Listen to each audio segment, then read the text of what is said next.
Buenas noches, Daniela Gian. Gracias por acompañarme, gracias por hacerme el aguante desde allá. Hola Ale, ¿cómo te va? Muy buenas noches. Bueno, acá estamos desde el piso ya con Juan Grabois, que es abogado, referente del Movimiento de Trabajadores Excluidos. Imagino que también tiene para aportar en esto que vos planteabas recién, ¿no? Cómo han quedado al descubierto los privilegios. Si te parece, empezamos pidiéndole una reflexión. Gracias, Juan, por venir. ¿Cómo te va? Buenas noches. Por favor, gracias a vos. Bueno, lo que pasa es que Ale dijo más o menos lo mismo que pienso, entonces insistir sobre el tema sería redundante. Ya hablé un poco de la cuestión de los privilegios y de la cultura del privilegio que existe. Hay una contracara que es igual de importante para reflexionar en este momento, que es la de la hipocresía, ¿no? Junto al privilegio como cáncer social y la corrupción, ¿no?, que es una expresión de los privilegios en grado superlativo, existe la hipocresía. Por ejemplo, yo no me enteré hoy o ayer de que hay privilegios en la política. No me enteré hoy y ayer que hay nepotismo, ni que tal pone al amante de cual, ni que tal tiene 5 ñoquis, ni que este adelantamiento de la fila en el mundo de la política, en el mundo de las comunicaciones, en el mundo de los sectores de poder económico, es constante. Y entonces, bueno, la indignación ahora tiene dos motivos fundamentales. Un motivo es que, desde luego, es un caso especial, ¿no?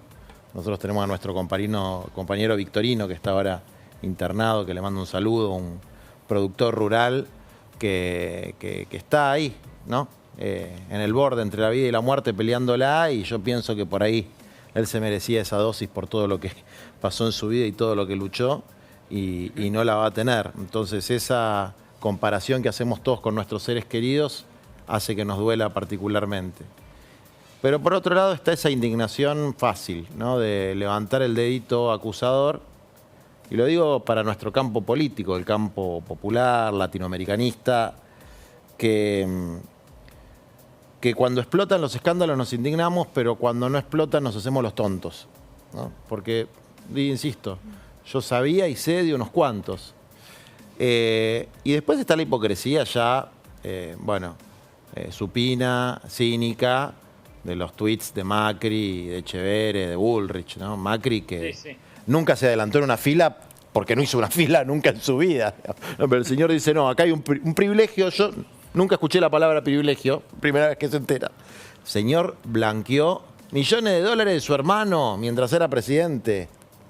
O Echeverre, que además de robarle a su propia hermana, se daba créditos a sus propias empresas o recibía un bono de la sociedad rural mientras era ministro. O Bullrich, que hasta hace poco andaba dando vueltas por el mundo con pasaje, ¿no? Entonces, Juan, sí. Me interesa, buenas noches, gracias por venir Ale? Esta noche. Lamentablemente no puedo estar ahí, Qué ni lástima, siquiera para el puñito. Me interesa algo que dijiste al pasar. En Latinoamérica parecemos de ratos acostumbrarnos a la cultura del sálvese quien pueda y reaccionar así, mediante la vivada. Sí. Está de algún modo justificado en algunos sectores de la población como un rasgo idiosincrático, como que bueno, somos así, estamos acostumbrados a la vivada, qué sé yo.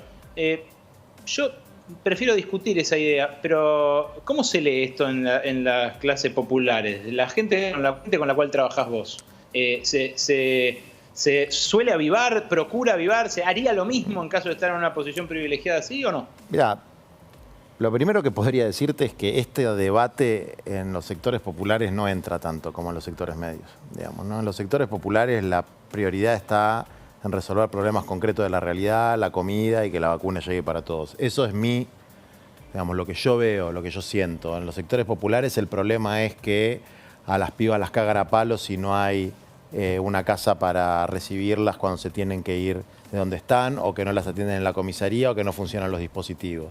En los barrios... Pienso en Victorino, en tu compañero, pienso en Ramona, que se murió, la que era cocinera de los comedores de la Garganta Poderosa. Yo te digo, yo y vos sentimos una indignación parecida, porque la indignación, o sea, los que tenemos la panza llena nos podemos dar el gusto de la indignación moral, ¿no? Pero no es lo mismo que sienten mis compañeros. Te digo la verdad, es lo que yo percibo. A mí me indigna profundamente, ya lo dije. Además, esta historia comenzó con un personaje que es particularmente despreciable para mí, que era el fiscal de la pureza ideológica del progresismo argentino, ¿no? El primer que se jacta de haberse vacunado. Creo que sí, que en la política hay una cultura del privilegio que hay que deconstruir, y hay que deconstruirla, digo, empezando por uno mismo, ¿no? Yo, si me pongo a pensar en las veces que yo usufructué algún privilegio de clase, de género, tengo una lista larga para hacer. Pero también me surge este sentimiento de la indignación, que tiene su parte positiva, ¿no? Y tiene su parte negativa. La parte negativa es que a veces puede ocultar alguna hipocresía. Y hay una frase que dice así, que la hipocresía es como un homenaje que el vicio le rinde a la virtud. Es decir, la hipocresía es por lo menos reconocer que algo está mal, ¿no? Esto está mal, esto no se hace. Y después está la moral directamente, que le da todo lo mismo. Por eso digo, como diría el general, todo en su medida y armoniosamente. Acá pasaron cosas muy feas que opacan una campaña de vacunación que venía bien, una estrategia de negociación multipolar por la vacuna que evitó el alineamiento automático con los norteamericanos, que enfrentó una campaña de desinformación tremenda que hizo la Alianza Cambiemos a través de Carrió con su denuncia de las movilizaciones, que movilizó a miles y miles de trabajadores, dirigentes, funcionarios para desarrollar, si se quiere, su tarea, que en la provincia de Buenos Aires está avanzando muy bien. Y esto, desde luego, opaca, y hay que señalarlo como algo que estuvo muy mal y avanzar, si se quiere, hacia una etapa con la nueva ministra y con la gente que quiere trabajar profundamente para esto, con mayor transparencia. Que yo tengo una propuesta que me parece que no la hice un par y no cayó muy bien, que es que se publique la lista de todo el mundo que se vacuna. Sí. Pero en todos lados, en Capital Federal también.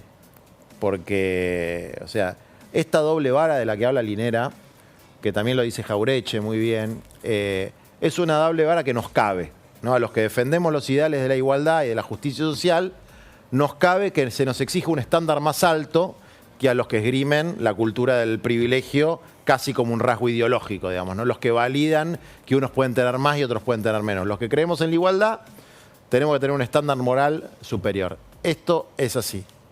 Pero eso no nos tiene que dejar ver que el castigo que recibe un funcionario, un gobierno popular por un asunto de estas características no es proporcional al que recibe el que trabaja a 3 o 4 cuadras en la jefatura de gobierno de la ciudad, donde también han pasado cosas graves, ¿no? O sea, escuché, no sé si es verdad, pero que tenían un vacunatorio en un local del UCR, cosa que aparte me sorprendió porque pensé que no existía más la UCR, pero y que le dieron las vacunas a las clínicas privadas. La verdad es que no lo sé, porque cuando se empieza a embarrar la cancha, se embarra todo. Sí, sí. Y ahí hay que tener también mucho cuidado con la antipolítica, ¿no? Sí, pero sí. Antes de eso, y ese es un riesgo, sin lugar a dudas es un riesgo, pero sí. Es un riesgo, en todo caso, autoinfligido, porque nadie obligó a, no sé, a los que se vacunaron, de vuelta, a los treintañeros que se vacunaron del equipo económico a vacunarse. La interna que se generó incluso por la desconfianza que aparece cuando un miembro del equipo no le dice al otro. Bueno, por ejemplo, sí. El Ministerio de Economía se convirtió en un hervidero, claro, pues lo había mantenido oculto. Bueno, Ale, pero ¿sabes lo que pasa? A mí me gusta el contrapunto. Entonces, si digo lo mismo que vos, no tiene gracia. ¿Y? Entonces yo quiero marcar la otra parte de la historia, ¿no? Vos marcaste muy bien la cuestión del privilegio y el daño que le hace a el pensamiento y la práctica y la militancia que busca la justicia social un hecho de estas características. Y yo quiero marcar en la otra parte, ¿no? Que es la parte de la hipocresía. Entiendo. Porque aparte yo salí muy duro con esto el primer día, muy duro. Y después hice un ejercicio de autocrítica también. lo primero es que, claro, obviamente, como aparecía un tipo con el que yo tengo una enemistad de muchos años, tenemos este vicio, este pecado, si se quiere, de hacer leña del árbol caído. Eso está mal, ¿no? Sí. A los enemigos se los combate, no se les pega en el piso. Y por Además otro... no se trata de él. Además no se trata de él. Estamos hablando de una campaña de la confianza de la gente, estamos hablando básicamente. Más allá de esa situación. Pero esa que también siempre disparado. se trata de personas, con nombre y apellido, digamos, ¿no? Porque sí. así como hubo muchos que se dieron la vacuna, hubo muchos que no se la dieron y se la ofrecieron. Y así Está bien, como... pero la pregunta es si es suficiente con haberse deshecho de Ginés González García, de haberle hecho pagar todo el costo político a él. Porque en el medio hubo otras injusticias. Sí. Está dolido Tayana, está dolido Valdés. Están peleados dentro del equipo económico por quiénes estaban y quiénes no. Bueno. Hay, qué sé yo, está Cecilia Nicolini, que no se me ocurre otra funcionaria más estratégica que ella, que está consiguiendo más vacunas en Moscú, no está vacunada. No, está bien. Digo, el que se siente dolido, que vaya al psicólogo, porque la política es para cambiar la vida de la gente y no para autovictimizarse. Lo de Ginés, mira, cuando el pueblo pide sangre, hay que escucharlo. Porque hay justicia en ese reclamo. Cuando el pueblo pide vulgarmente, ¿no?, para decirlo, que se corte una cabeza, es una cabeza que hay que cortar, obviamente en sentido figurado. Porque hay una justicia en ese reclamo. Y es verdad que esto molestó y la decisión, desde el punto de vista político, es una decisión bien tomada. A mí tampoco me gusta que de repente Ginés González García es el demonio. No, Dejémonos claro. de joder, porque en el mundo de la política pasan cosas muy jorobadas. En la Casa Rosada hoy, de hace 4 años, y probablemente hasta que haya una, voy a ser estalinista, ¿no?, pero hasta que haya una verdadera purga de este tipo de prácticas, va a seguir habiendo cosas jorobadas. Y yo cuando me introduje, si se quiere, en la Alianza del Frente de Todos, ya sabía con qué bueyes araba, así que ahora no me voy a rasgar la vestidura. Digo esto como para hacer un contrapunto con el planteo que haces vos. Fuera de eso, desde luego, todo privilegio, sea estructural, como los privilegios económicos, como los privilegios de género, como los privilegios de clase, sea particular y político, como el abuso de poder, son enemigos de cualquier proyecto que tenga que ver con la igualdad y la justicia social, y el campo popular tiene que generar sus anticuerpos para enfrentar eso, y sobre todo en un momento donde, creo que lo dijiste antes, yo recién estaba llegando al estudio, donde hay una especie de guerra internacional por acopiar vacunas que llega a niveles de irracionalidad tal como que hay países que tienen 7, 8 veces la cantidad de vacunas que necesitan, digamos, ¿no? Canadá. Y claro, pero y no estamos hablando de la cultura amiguista latina, ¿no? La cultura anglosajona. Eso es un privilegio también. Claro, eso es un privilegio. ¿no? Entonces, por bueno. supuesto. Como el del empresario ese que se quería ir a comprar. No quiero dejar de hacerte 2 preguntas sobre economía, pero antes darle lugar también a Dani Gian. Adelante, Dani. Sí, quería preguntarte, Juan, recién decías, esto opaca la campaña de vacunación, opaca también lo que es el prestigio del gobierno, sobre todo en este año electoral. ¿Crees que esto puede llegar a influir? ¿Cómo lo ves? Mira, yo creo que la gente no come vidrio, ¿no? Y lo que plantea es que no hay que dejar que opaque una campaña de vacunación donde se está poniendo lo que hay que poner en la campaña de vacunación. Así como en otras cosas yo creo que no se está poniendo lo que hay que poner, en esto sí se está poniendo lo que hay que poner. Por otro lado, cuando hay 2 campos bien definidos en la política, como es el caso, cuando hay un nivel de polarización entre un campo que expresa determinadas orientaciones, con todas sus desviaciones y con todos sus defectos, y otro campo que expresa lo que el macrismo representa, que es un gobierno de ricos para ricos, insisto, creo que la gente no come vidrio. Lo que sí puede crecer es la antipolítica. Claro. Es decir, lo que sí puede crecer son todo lo mismo. Y para demostrar que no son todo lo mismo, hay que laburar, hay que militar, hay que hacer lo que hay que hacer desde la función pública, y los que no somos parte de la función pública, pero que pertenecemos a un campo político, aún con nuestras críticas y con nuestras peleas, mostrar que no es lo mismo, ¿no? Que no es lo mismo que no es lo mismo un gobierno que dejó 45.000 millones de dólares de deuda, que no es lo mismo un gobierno que hizo pudrir 12 millones de vacunas, que no es lo mismo un gobierno que le sacó las computadoras del Conectar Igualdad a los pibes, que no es lo mismo, más allá de los errores graves que comete este gobierno, que cometen algunos funcionarios, algunos que funcionan, otros que no funcionan, y que se tienen que corregir, y que yo también, como parte del Frente de Todos, como militante popular y como dirigente de una organización social, le reclamo constantemente a las máximas autoridades que corrijan. Bueno, de hecho el presidente, perdón, Ale, Sí, con esto ya cierro, tuvo una reacción rápida, fue implacable en el momento en que surgió la polémica. Hoy ya tuvo otro tono. ¿Cómo analizaste? Él habló de payasadas, de terminar con este escarnio público. ¿Cómo analizaste ese cambio de actitud, si es que lo notaste como un cambio o una continuidad? Lo que pasa es que hay muchas reinterpretaciones en lo que uno lee en los portales de internet que andás a ver si son así. De hecho, bueno, no le voy a contar eso, pero No nos dejes así. Mira, yo sé que hubo textuales que salieron de Alberto los 2 días que no las dijo. Digamos, que de hecho que son cosas que a mí me sorprendieron, digamos, ¿no? Por ejemplo, en una que decía, yo nunca haría esto, nunca fui un VIP, ni manejo mi propio auto, cosas así, ¿no? Que parecían como textuales. Y que es feo decir eso, porque, digamos, si no ejerces los privilegios, no lo tenés que andar contando, ¿no? Hacelo y listo. Y sé que eso no fue tan así, que no lo dijo, y lo de hoy que leí, qué sé yo. Sí me parece es que acá se visibilizó el problema, se planteó, y la solución para este problema puntual es muy sencilla.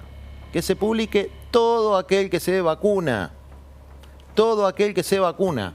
Bueno, ahí hay un debate porque hay una ley, ¿no?, que protege los datos personales. Claro.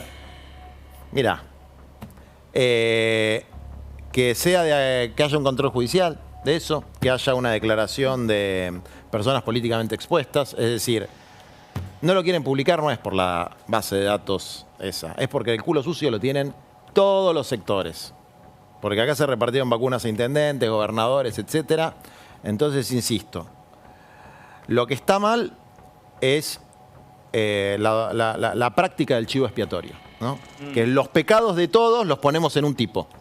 Eso no es bueno, no le hace bien a la sociedad. Va a ser una sola más, finalmente, porque ya tengo otros 2 informes que no quiero que se queden afuera. Pero, bueno, hasta este escándalo estábamos discutiendo el aumento de los alimentos, 45% en el año. Estábamos discutiendo si alcanzan las medidas de rescate para una pandemia que sigue con su efecto económico prácticamente pleno.